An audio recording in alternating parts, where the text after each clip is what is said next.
seorang pejabat senior Houthi mengatakan bahwa kelompoknya siap terjun ke medan perang untuk melawan langsung Amerika Serikat dan Israel. Hal ini menandai babak baru dalam konflik di Timur Tengah akibat perang berkelanjutan di jalur Gaza. Dikutip dari Sputnik pada Sabtu 4 Januari 2025, Direktur Departemen Urusan Media dan Budaya Pemerintah Yaman, Zaid Al-Gharshi, mengklaim pihaknya sudah mempersiapkan semua skenario. Menurutnya, sekuat apapun serangan musuh tidak akan menyurutkan semangat Houthi untuk terus mendukung Palestina.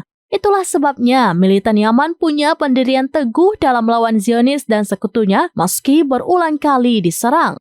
Gharshi juga sesumbar mampu mengubah musuh menjadi abu jika seandainya diminta melawan mereka menggunakan tangan kosong. Sebagai informasi, Houthi meluncurkan operasi di Laut Merah menargetkan kapal-kapal terkait Israel.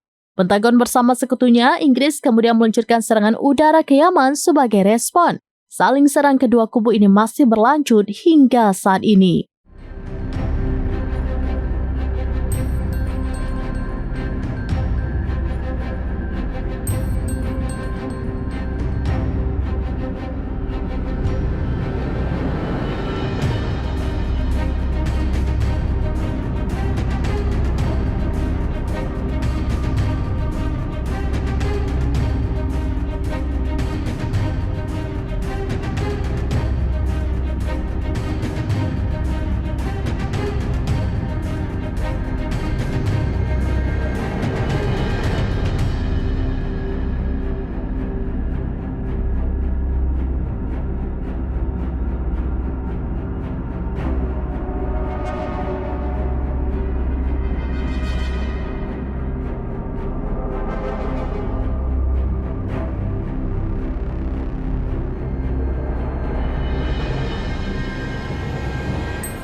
Download Tribun X sekarang, menghadirkan lokal menjadi Indonesia.